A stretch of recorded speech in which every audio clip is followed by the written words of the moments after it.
in my screen. You're going to go first, and then we'll kick it over to Trish.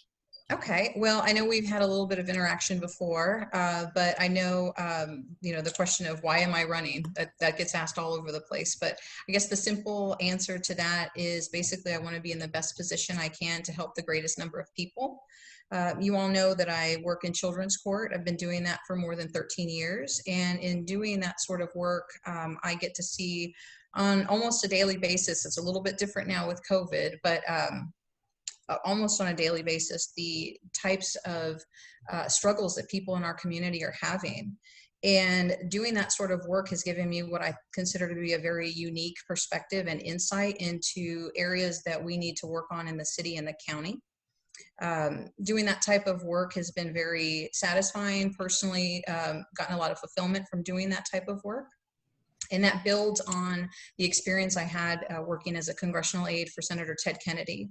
And when I used to do constituent service work for him, it was really impressed upon me the importance of service and the importance of helping those people in need. And commissioners are some of the most powerful locally elected officials. They're making decisions that potentially will affect residents for years, potentially generations, depending on what types of decisions they're making. And I think that based on my work experience, my advocacy skills, and some of my other background, I think that makes me an excellent advocate for the people of Precinct 3. So I really want to capitalize on those advocacy skills that I had as an aide and as an attorney as well. All right, Trish. Thank you. To Christine's point, we had been together a couple of different times. I know at once we were all together, and then Gloria and I had a conversation during the runoff, but I'll say what I said from the beginning when I got into this race. As a small business owner and as somebody who's been an entrepreneur for the better part of my life, I got into this race because, quite honestly, I was rather frustrated with what I saw as some anti-business decisions that were being made in local government.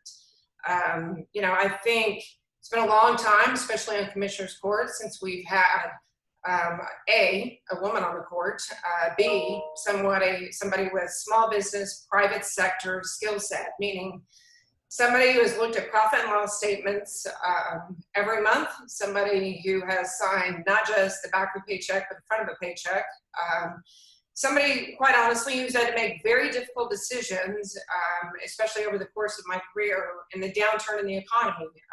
We weathered 9/11. We weathered the storm associated with the downturn in the economy and the real estate market in 2009. And there are very difficult decisions that have to be made, whether you shrink, whether you contract, all of those things. And certainly one of the first speeches that I gave when I entered this race, I talked about the fact, and this was in January, the economy was humming, right? And I said, look, I think economies are cyclical. I mean, we look at where the economy's been over the past few years, and we're going to face a downturn at some point. Never in my life did I imagine that it would come so soon and so hard. But for that reason, I think it's even more important that you have somebody really from a fiscal responsible standpoint who's looked at budgets all of their life and really is not afraid to make difficult decisions when it comes to what is best for this community. So anyway, from a business wheelhouse standpoint, I want to bring that to bear. I want to make sure that we jumpstart this economy, that we create jobs for people, which I've been doing all my life. And then from a personal standpoint, I'm born and raised in San Antonio, born at Wilford Hall Hospital. I'm the daughter of an Air Force veteran. My mother worked in civil service all of her life at Fort Sam Houston and then at Kelly Air Force Base. And I'm the youngest of 6 children. And my father, who only has an 8th grade education, always thought, education was the great equalizer. How in the world he thought he would be able to afford 6 children going to college, and we went on scholarships and we went on student loans and things like that. But, I'm invested in this community.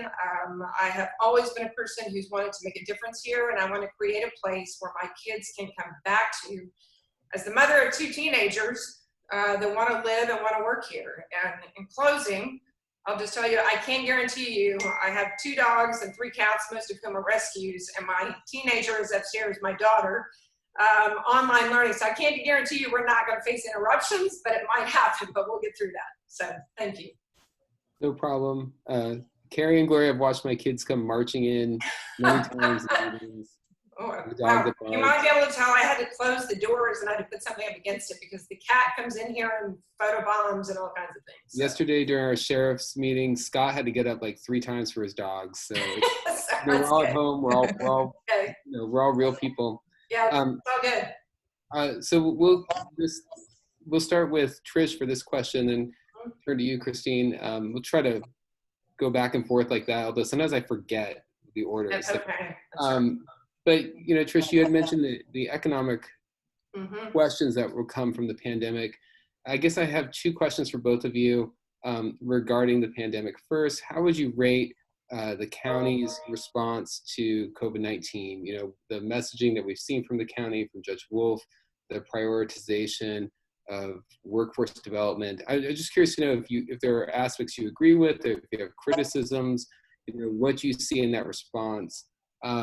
So there's that. And then second, which you could fold into that, would be the economic recovery, like ideas for the recovery. Is this a time to cut spending? So we'll start with Trish, and then Christine will hear your thoughts. So I think it's been a difficult task for any elected official because nobody had any idea, like I said in the beginning, how hard and how fast this was going to come. So I do think that the county, in collaboration with the city, did a good job springing into action as far as trying to protect the community. I mean, certainly we've had some issues with Metro Health and that leadership, and I don't think that helped the situation at all.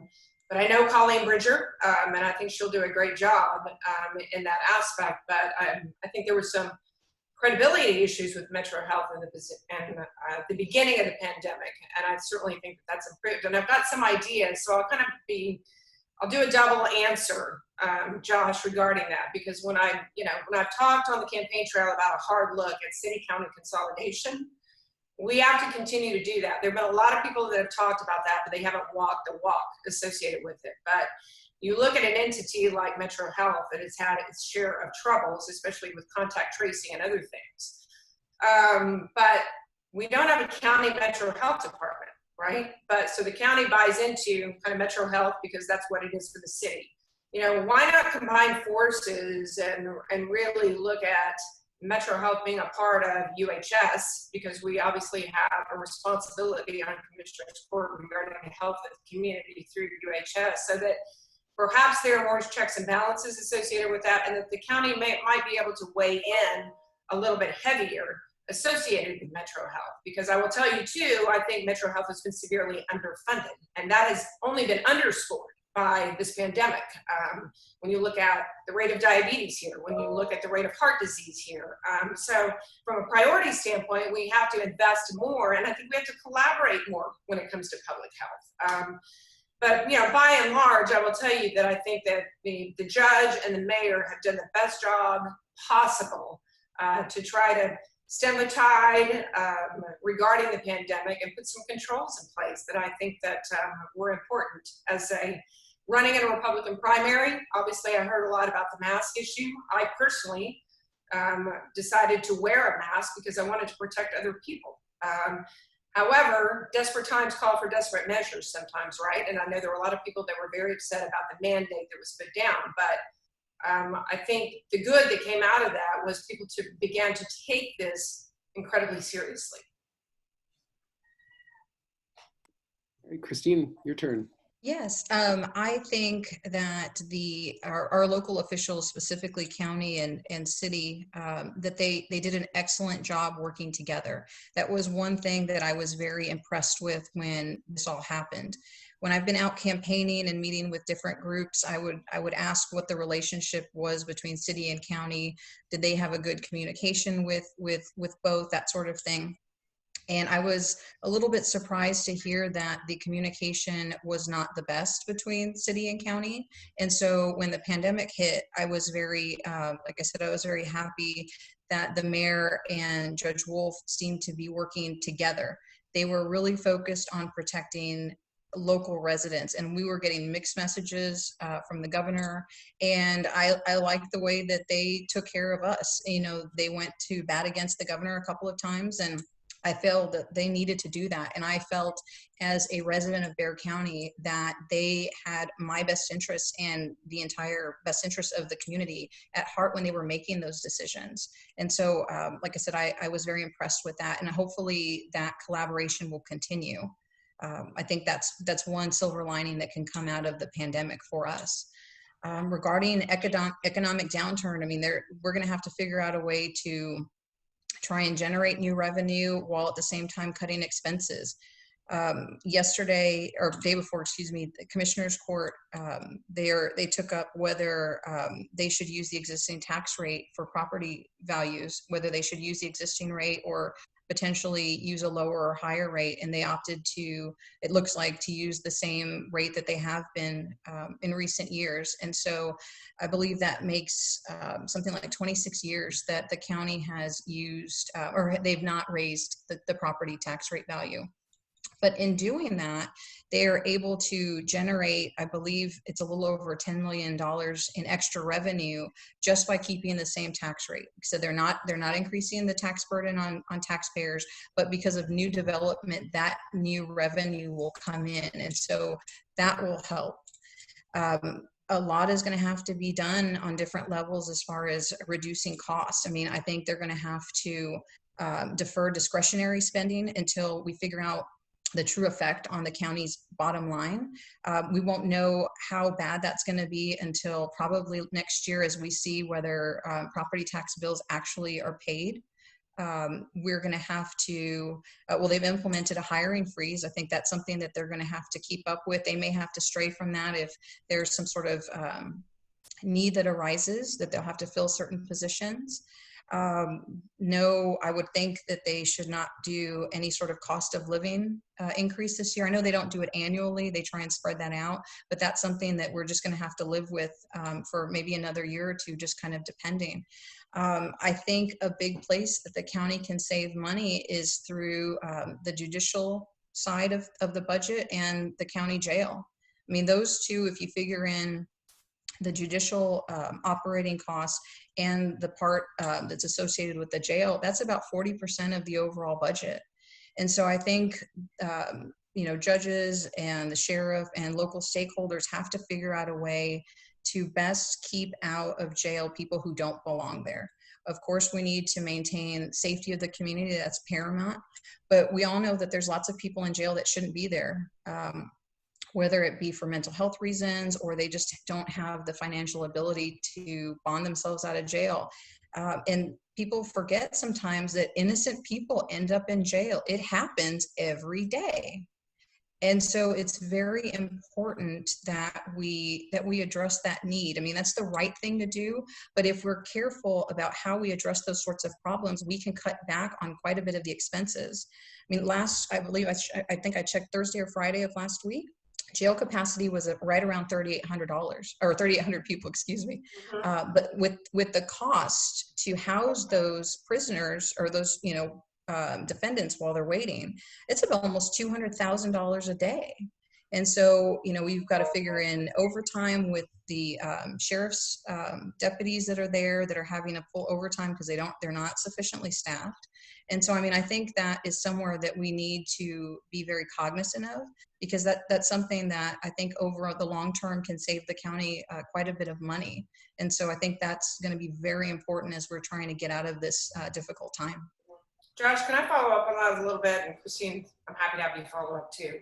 Yeah, I was going to ask you just to, I'd like to hear your thoughts on criminal justice reform and the tax rate. Yeah, I mean, it's an important topic. I mean, one of the things that I raised very early on in the campaign was appraisal reform. We have got to do something about that, and especially for the constituents in Precinct 3, it's incredibly important. We're already out block walking, albeit with masks on and social distancing, but the first thing we hear at the doorstep, and I think that I came through the runoff the way that I did because we took the campaign to the doorstep and we talked to people. People are very concerned about property taxes, and it's a cop-out for Commissioner's Court to say, we have kept the tax rate flat when the appraisal district goes through the roof and appraisals go through the roof. That is an effective tax increase. No matter how you slice it. And it's, look, there was something on the agenda the other day regarding the appraisal district. It's no longer the Bexar County Appraisal District, right? Now it's the Texas Appraisal District. So theoretically and literally, that's correct. It is, the chief appraiser only answers to the state. But the sleight of hand regarding that we have no control or we can't use the office as a bully pulpit to try to get something done because it's a heavy lift is a misnomer. So, one of the things that I've talked about is the board of directors of the appraisal district should be elected, not necessarily appointed. We've got to go through the state to be able to do that. But, like it or not, the chief appraiser, there are very few checks and balances on him. And he has somewhat of a hand regarding the appointment of some of those people on the appraisal district. So the conversations that I've had, not only with homeowners, but also with those that protest property taxes, like SWBC and that group, that if there's a very controversial case, I mean, the board knows exactly what the appraiser wants to be able to do regarding that case. So, I said on the campaign trail, I'm not a seat warmer, I'm a deep diver, and so we're going to dig in to appraisal reform, and I'm going to use this as a bully pulpit, hopefully, to be able to get some things done. And as we look at creating jobs for people, I think we've got to be doing, as a small business owner, we've got to be doing more for small businesses. We've got to cut discretionary spending. We've got to leave out of the page legacy projects. Because we've gone from a county that's been flush with cash and had a surplus to a county that is now facing an extreme deficit. So we're going to have to take a hard look at scrubbing the budget and really prioritizing what is it that we want to be able to do. Is it infrastructure ready projects that we know we can put people back to work with? But those are the kinds of things from an economic development. And even, I had lunch with Peter Sakai last week as we talked about the jail, as we talked about child abuse, as we talked about domestic violence. Quite honestly, we probably need more specialty courts on the civil side. We have a lot of them on the criminal side, but there's the talk about a protective order court on the civil side, which I think is desperately necessary. We have a specialty court related to veterans. So, perhaps we need to look at a domestic violence court as well, because that's something we haven't seemed to be able to get control over. But the conversation, even Josh, associated with criminal justice reform, I was at lunch with Burt Richardson and Sid Harrell the other day. As we look, if the county opens up, regarding trials again, criminal trials, Commissioner's Court is going to have to make room for jury selection. What are we doing, to be able to make that happen? Because the jury room is not going to suffice. So we may need to take some bigger offices of judges to be able to do that effectively, but that is exactly something that I think this court is going to have to face very, very quickly, because at the end of the day, justice doesn't stop, but we've got to be able to do what we need to be able to do and make the decisions to make sure that we're carrying it forward. Christine, you're an attorney. I'd be curious to hear your thoughts on whether or not we need additional specialty courts. I think we already have 2 family violence courts, so do we need a specific domestic violence court? And, more other ideas. You identified the criminal justice system as being, it's probably the largest expense in the county, when you think about it. So I'm just curious to hear your other ideas for reform. Sure. And if you don't mind, I've got a couple responses to what Trish just mentioned, and one of those did include what you've just asked me. So I'll try and circle around pretty quick. I think when it comes to property taxes, one of the things that I have tried to focus on, because I hear the same thing that Trish does. Everybody's concerned about that. I don't like paying high property taxes for sure. But I think one of the important things that I do when I'm out is I try and educate people as to what happens, why are they getting taxed so much? And the county gets a raw deal. Everyone wants to blame the commissioners for why our property taxes are so high, when in fact, only about 12% of our total property tax bill is the county. More than 50% is school taxes. That's the main place where our property tax values go. And the commissioners don't have control over that. That's Austin.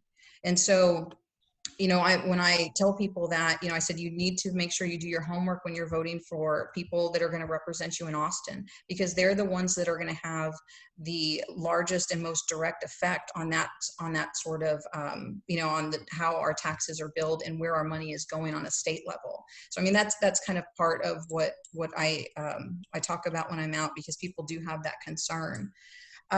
Regarding the new associate court, the specialty court that's being discussed, it has not been approved yet, has not been run by budget. It was mentioned at Commissioner's Court, but that was, I believe, new information to a lot of people at the courthouse. I do think that an additional court is needed. I don't think per se that we need a specific one designated for protective orders.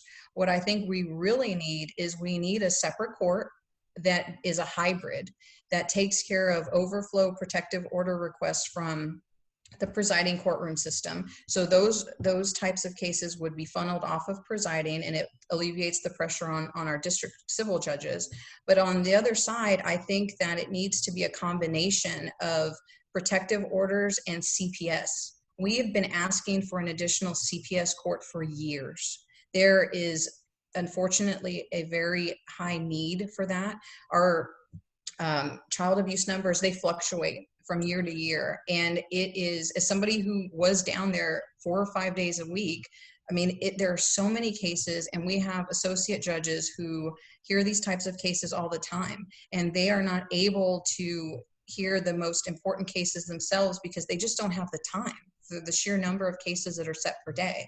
So if we have a specialty court that's set aside for protective orders and CPS overflow, that associate judge could take some of the easier types of hearings, the placement reviews, what we call the 60-day hearings, where just those are very short, brief hearings where we just make sure that CPS has done what they're supposed to do at that point. And I think if you do that, you add that second component, then I think you make the system more efficient. I think that's the best use of our tax dollars in that regard. Regarding jury trials, I mean, it's going to be interesting to see when we can actually have jury trials. It's my understanding that the Texas Supreme Court is going to start allowing jury trials sooner rather than later. But they are going to. I've heard October. But they are going to leave that up to the local administrative judges to make that call, which I understand. I like giving local officials control over that type of situation, because each jurisdiction is going to be different. COVID may be running rampant in one place and not the other, and where it's safe, those jurisdictions should be allowed to go ahead with business, because it's causing a huge backlog on the criminal side for sure, because you can't have jury trials. It's backing things up on the civil side as well. They've been trying to have a virtual jury trial.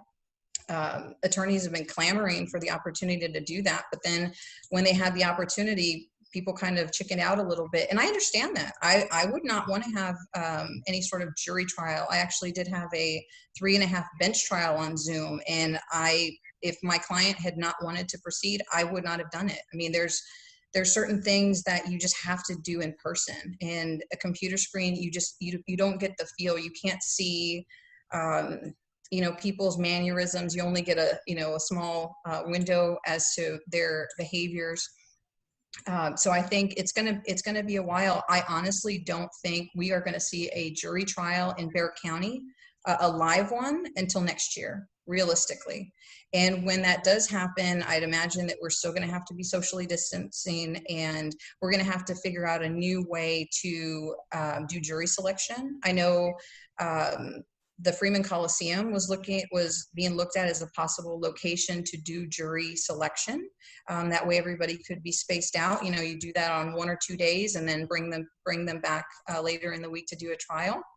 I think it's going to end up having to be something like that, so that we can maintain safety, because people don't want to go and serve on jury duty. And usually there's a very high turnout of people who show up for jury duty. And if, more and more people are hearing, officials down at the courthouse that people are reluctant to do that, I think they need to be cognizant of that and act appropriately.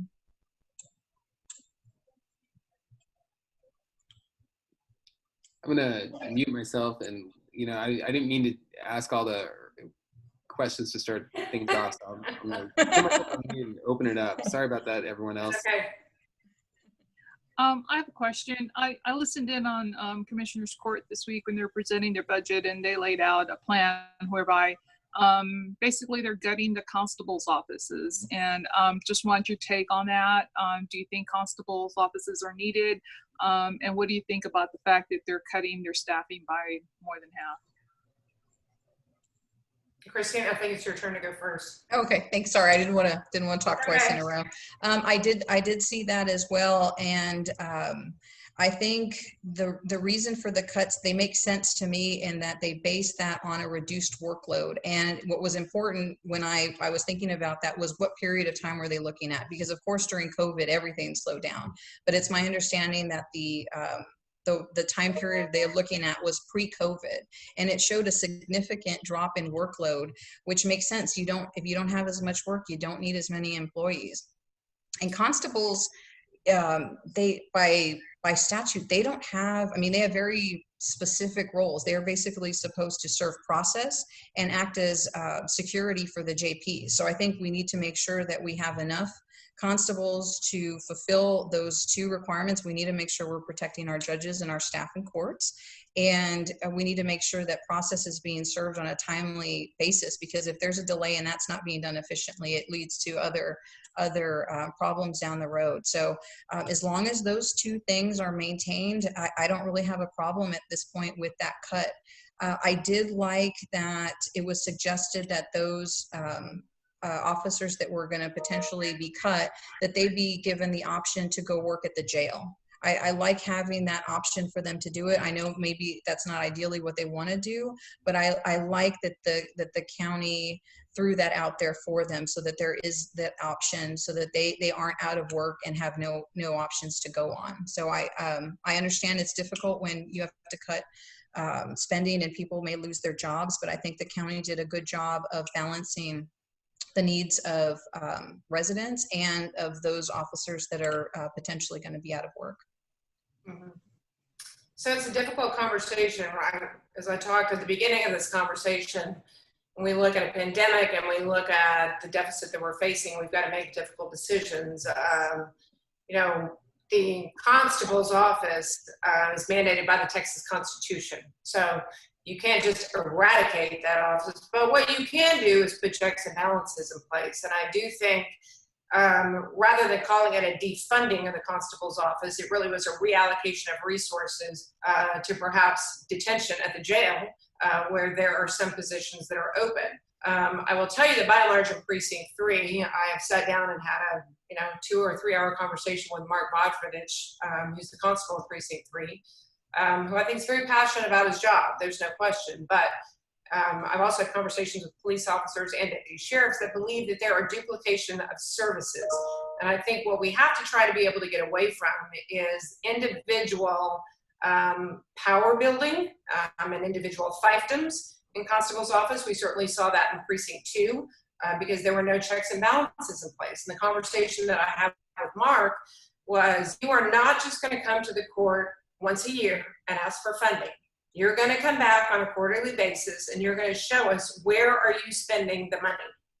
Because we never forget that the money is being spent as taxpayer money. So he wasn't opposed to it, but I said, look, it only helps you to show us where you're spending that money and where the return on investment is. So yeah, I mean, the reallocation I think was necessary, reduced workload mandated, likely that it happened. But I will tell you, based upon block walking and talking to people, aside from serving warrants and being a bailiff in the courtroom, the one thing that I do think that particularly the constable of Precinct 3 does extremely well is what I call community policing. I mean, they are in the neighborhoods, there is a presence there.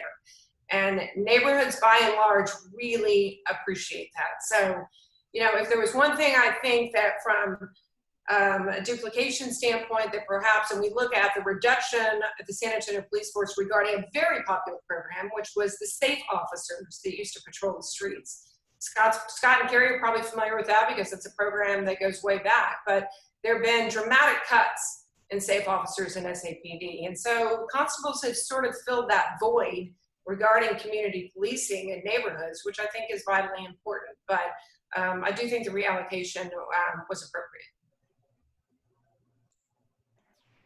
I have a follow-up question. One of the things that, in talking to constables in the past, they've always said that they generate revenue by contracting with the Attorney General's office regarding warrants from like the child support section and stuff. Do you think that it's the role of the of the constables' offices to generate revenue? They should be revenue generating offices. And what's your thought about them contracting out beyond their jurisdiction to make money? Well, I mean, I had a conversation with Mark about the fact, I mean, they contract also with ISDs regarding speed traps and school zones. And so I don't think that's the basic responsibility of the constable's office is to generate revenue. I mean, if you want to do a literal look at the Constitution and what they're supposed to be able to do, and they're serving as bailiffs and they're serving warrants, right? So, Lori, I think it comes down to more checks and balances. You know, where are those contracts? Who are they contracting with? Is it beneficial to the county? Is it not beneficial to the county? But we got a lot of folks, I mean, even from jail administration standpoint to deputy sheriffs who are underpaid, we've got to look at other priorities than just the constable's office. And Gloria, I think that the constables should be allowed to contract outside of their normal duties. But I think in order to figure out from a personnel standpoint, we'd need to look at how much revenue are they actually bringing in, and does that cover the cost and added expense of having those additional constables working at that time. So, I mean, I think that's a matter of doing a cost analysis benefit, but I wouldn't be opposed to them taking on that additional work that's an extension of what they're already doing for their main purpose. Okay, thank you. Mm-hmm. So Trish and Christine, I wanted to ask you about the political landscape of the court, because you know, there is that other contested race in Precinct 1 where Rebecca Clay Flores has basically unseated the incumbent. She still has a Republican challenger, but this is the one race that's going to decide most likely whether there's going to continue to be a Republican voice on the court. And so I'm wondering what your thoughts are on that, Trish, and also Christine, if you could follow up, because, you know, perhaps you might feel that these local decisions are not partisan, so it's not really an issue. So as I said at the beginning, I was born and raised and grew up in the precinct for a short time in District 10 and then spent most of my life in District 9. So I think I'm certainly familiar, you know, and still live in the heart of the precinct. I'm certainly familiar from a very early age regarding the growth, the opportunity, the challenges associated with the precinct, whether that's traffic mitigation, whether that's road capacity, whether that's property taxes, which we talked a lot about. But yeah, I mean, I think as a responsible conservative that is, you know, looking to really put some checks and balances in place, because I think the county has acted like the Wild West for a long time because they're a subsidiary of the state. I think it's refreshing to have new blood. I think it's refreshing to have a business person on the court who's going to ask some tough questions. And then from a fiscal conservative nature, is not just going to be an obstructionist, right? Because that's not productive to anybody, but it is going to ask tough questions regarding spending, but at the end of the day, be able to reach across the aisle and support compromise. And so I think it's good to have, even though we've got predominantly a majority Democratic court, to have a Republican on that court that probably has a different perspective and maybe a different point of view. Because at the end of the day, we may not agree, but I think we get to a better solution because we've had different views on things, but we've been able to discuss, we've been able to have robust dialogue, and whether we agree to disagree on something, I think it's in the best interest of the taxpayers of Precinct 3 and the voters to have that kind of dialogue and to have some kind of opposite, a little bit of friction, I think is good. But at the end of the day, we meet, hopefully, and build consensus and do the best thing for the taxpayer. When it comes to the politics of Commissioner's Court, I mean, when I jumped in the race, you know, everyone assumed, you know, oh, it's going to go Republican. It's always gone Republican. There hasn't been a Democrat in this seat in more than 50 years. So it definitely has been a long time. But when I'm out campaigning, whether I'm talking to Democrats or Republicans, my message is the same, because if I am elected, I'm going to represent everybody regardless of party or whether they voted for me. I think making sure that whoever is in that seat is someone who is willing to listen and work with everybody. I think it's very important for whoever wins this seat to have a very strong connection with the community. I don't think people, for one, I don't think a lot of people know what commissioners do or who they are or what they're supposed to be doing for residents. And I think it's very important that residents know that they have a commissioner that they can talk to, that will listen to them, will try to do whatever it is they can to help them, but at the same time be transparent and be direct with them as far as whether they can help them or not. I think that's very important. People appreciate that. On a local level, I think partisan politics is a lot less important than it is on a national or state level. So again, Scott, as you mentioned, you know, you asked, you know, I talk to Republicans and Democrats pretty much the same way, and I'm getting a lot of support from Republicans who want a different type of candidate, and they think that I will do the best job for them, even though I'm not of the same party. And I mean I take some satisfaction in knowing that they trust me, that they've looked me up, that they know my qualifications, they've talked to friends, and they believe that I'm the best person to represent them. Let's see, trying to think what else. I lost my train of thought there for a second.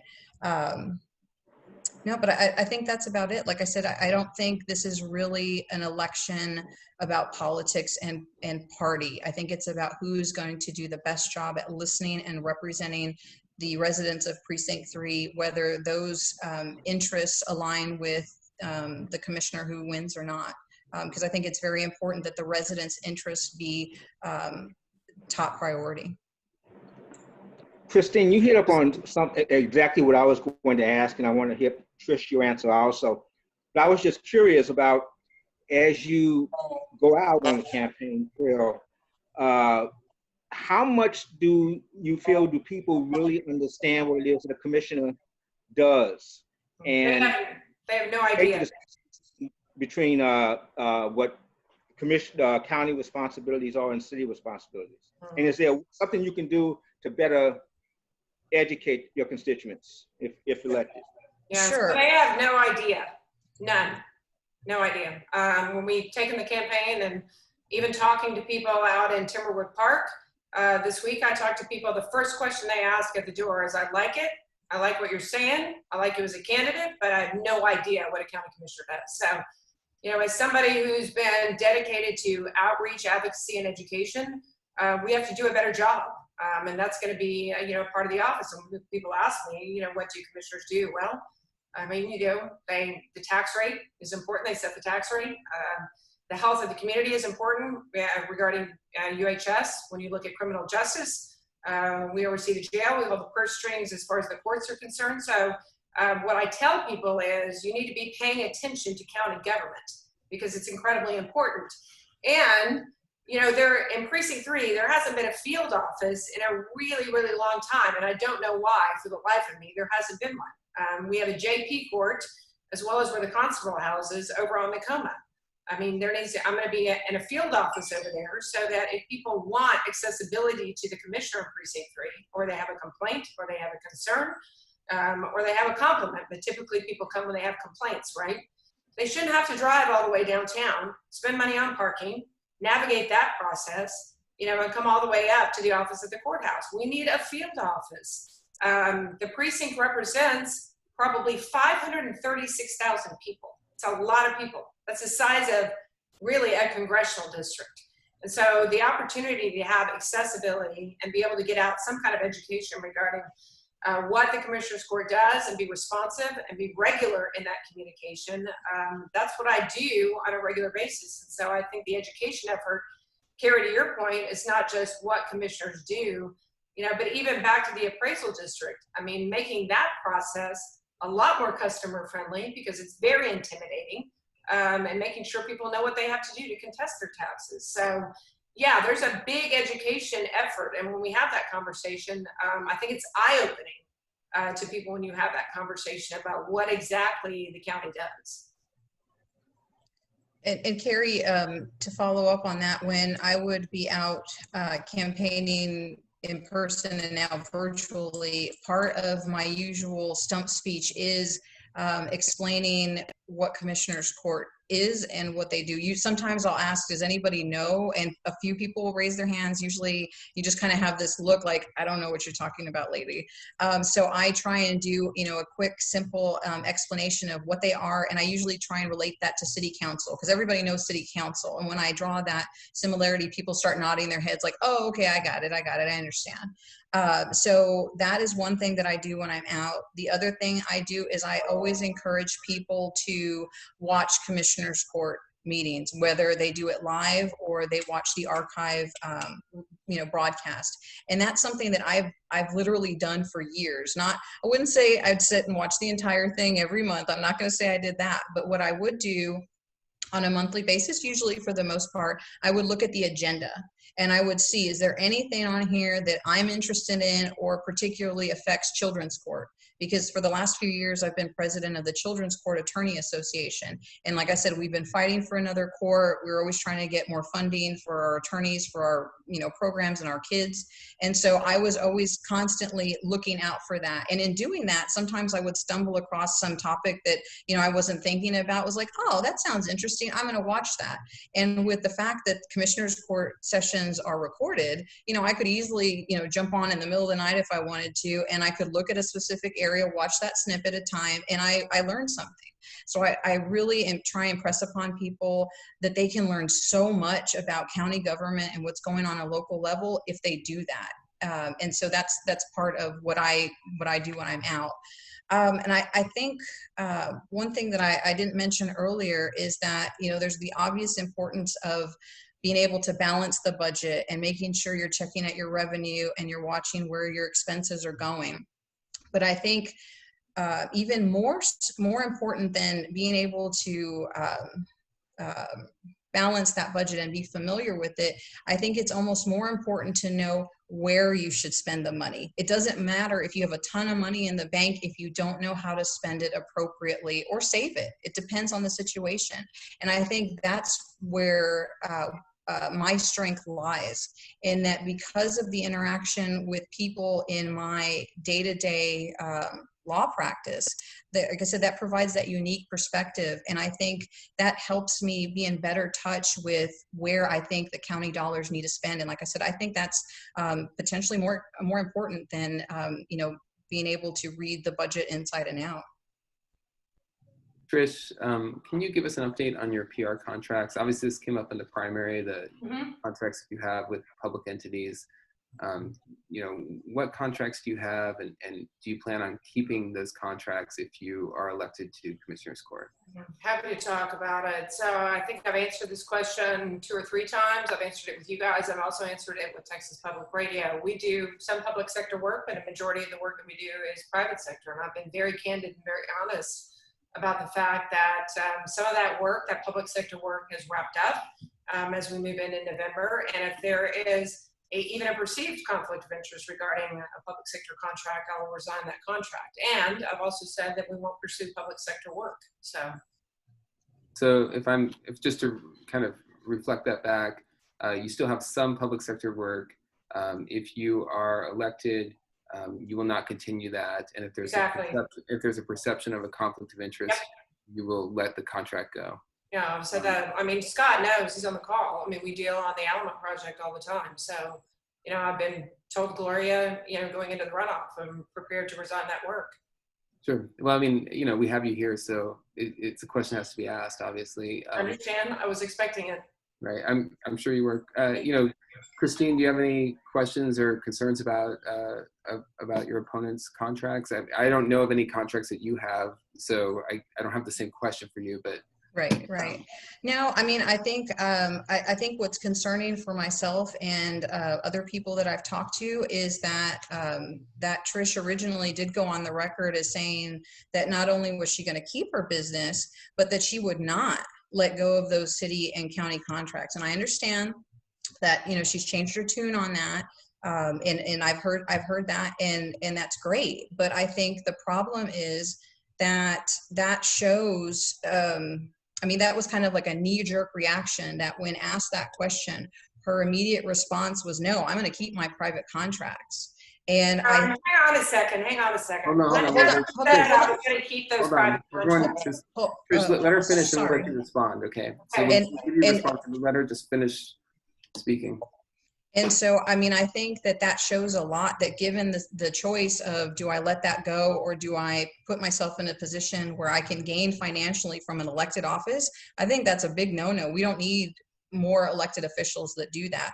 And I'm saying the part about going on the record and keeping those contracts because that's what was mentioned in the initial primary article that you all put out. And that's what I'm basing that on. So yeah, I'll respond to that. So Christine, how many people do you employ? I am self-employed. I own my own practice. I have had my own practice for most of my. I have a huge amount of respect for that, and I have a huge amount of respect for the work that you do. But I also have 23 people that I employ that you know, have to feed their families too. So it was a difficult decision to have to make, to say, hey, I'm going to give up the work because I don't want to go into the office with a perceived conflict of interest. So, you know, when I was at the Ed Board originally, one of the things I said is, you know, if the county has no oversight of a contract, I don't see where there's a conflict of interest. But I went a step further, even in the runoff, and said, even if there is no county oversight, I will give up that contract. So I don't think it was a knee-jerk reaction. I think I've always been a very ethical, I've always been a very moral person. And like I said, I have employed people, I have a small business perspective, and when you look at, you know, what you're doing to employ people and keep the business up and running, especially in downturns in the economy, and the fact that I'm willing to give up the public sector work, I think speaks to the kind of person that I am. Well, in along that line, I mean, if you were really so concerned about continuing to provide employment opportunities for your employees, you didn't have to run for commissioner's court. That's an option. You're right, I didn't, but I've been dedicated to this community for a very, very long time, and I understood getting into this race that there could be a perception of conflicts of interest. So I'm going to put this to bed once and for all. Well, public sector contracts, no, let me finish. We are not going to pursue public sector work. And if there is a real or perceived conflict of interest, I will resign the work. Understanding, Christine, that when I looked at my ledger and my balance sheet at the office, I knew, prepared with the private sector work that we have, that we're going to be okay. And I understand what you're saying now, that you have now gone on the record and that you have said that you will not pursue those contracts. I understand that. What I am saying is that at one point in time you said no. Wait, no, let me finish. I was polite. I was polite and I listened to you. What I am saying, Trish, is that at one point you made one statement, and then when people called you out and questioned that statement, then that's when you pivoted and changed. So that is what I am speaking to right now. So okay, we're we'll leave it at that. I've explained this. Can I ask a question? Yes. Okay, Christine, can you tell me why you were looking at suing the county, not just once, but probably 3 times? I have looked at suing the county one time, and that was part of the Children's Court Attorney Ad Litem Association, when we have been trying for probably almost 10 years to get a pay raise. We are getting paid the same amount based on an order from 1984. I get paid $20 an hour to represent children in these abuse and neglect cases. And it's important that if we're going to have, no, let me finish, please. You asked me a question, I'm trying to answer it. If the county is going to have, if the county is going to have qualified attorneys to represent children, some of the most vulnerable people in our community, oh, please don't roll your eyes at me, Trish. I'm trying to answer the question that you asked. If you're going to have quality representation, you need to be able to compensate attorneys properly. And I'm not saying pay attorneys their typical hourly rate, because that's not why we do, the attorneys that do that type of work, we don't do it to make the money.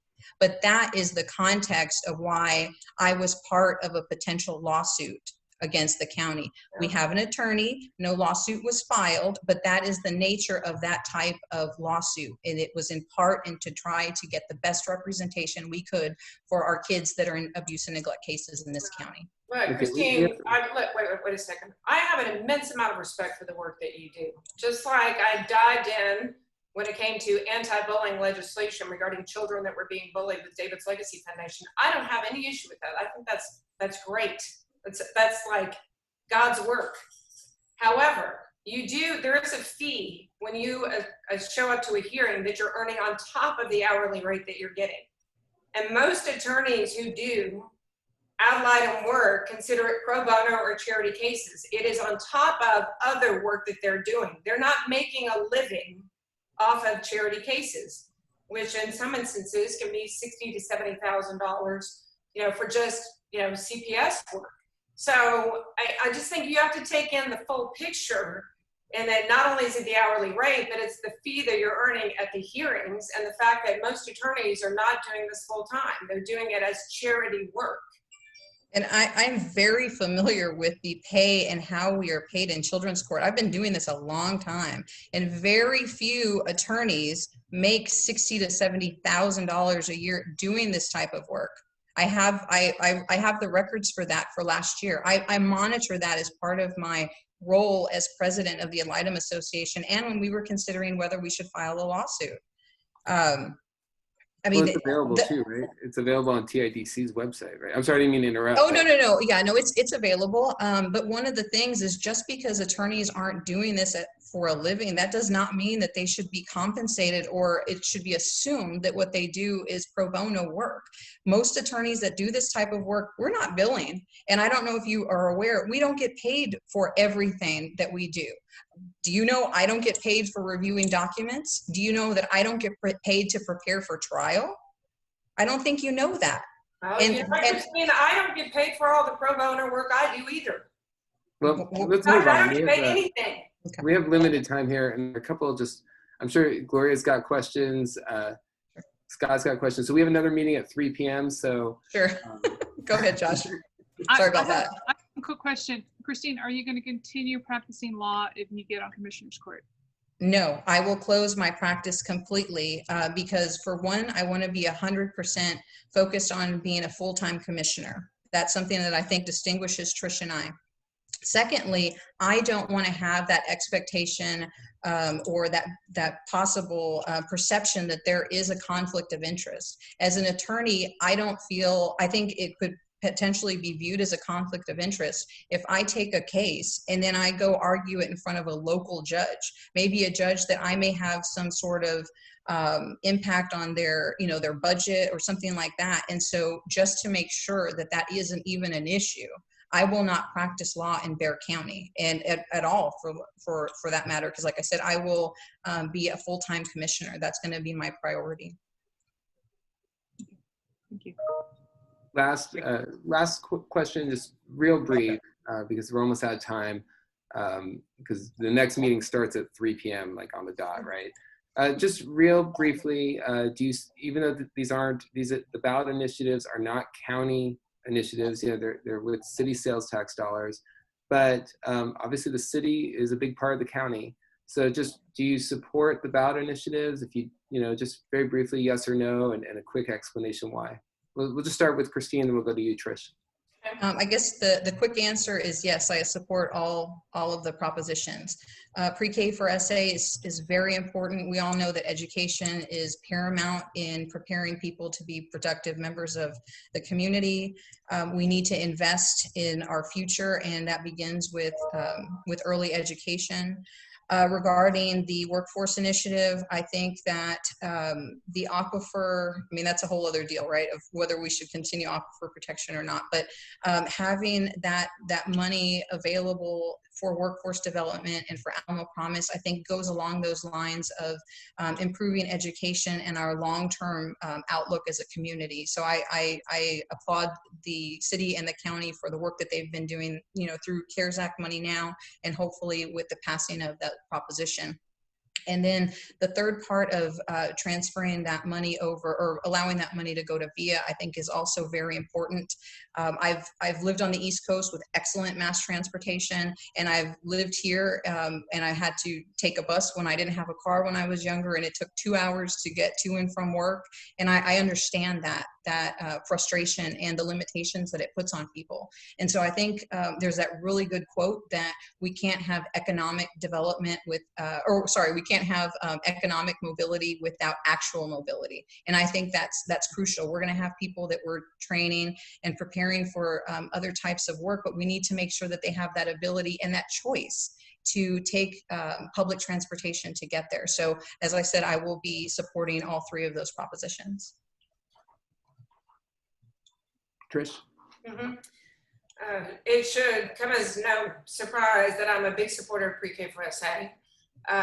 When I had another business with 2 other partners, you know, we had an on-site licensed childcare facility because we wanted our employees, including myself and another partner that had small children, to be able to come into the office, have our children there at the office, but not just have a daycare facility, a babysitting service. I mean, we wanted to make sure that those kids knew their numbers, their letters, their days of the week, basic math, were ready to go to school.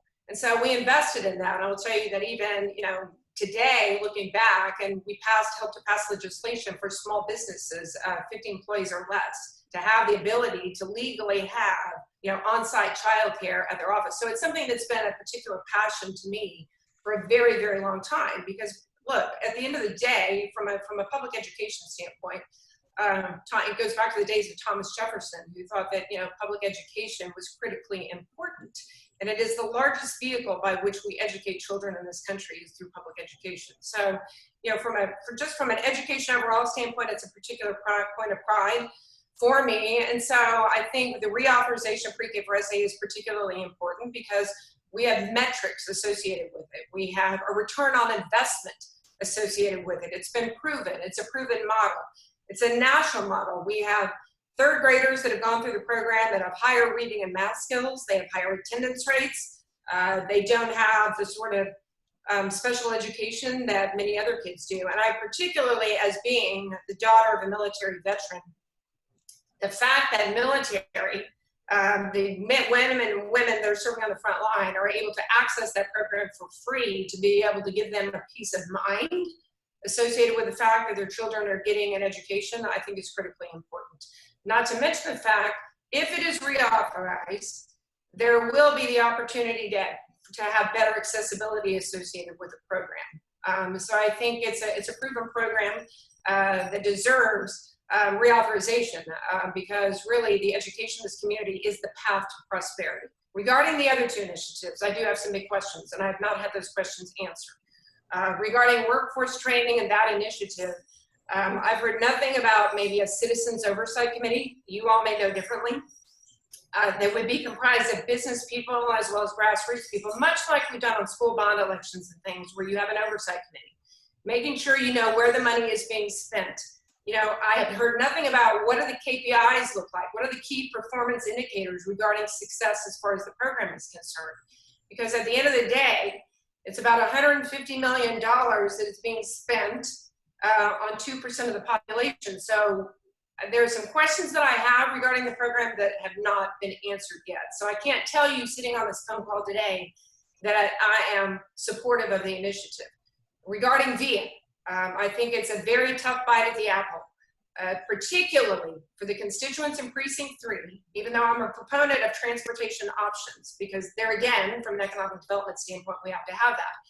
But I think it's a tough bite at the apple to ask people 4 years from now to dedicate that tax when we have no idea what the needs of this community are going to be in 4 or 5 years. So those are some of the questions that I have, and from a job training standpoint too, You know, we have multiple entities that are doing job training right now. Project Quest has done job training. We have Alamo Workforce Solutions that have done job training.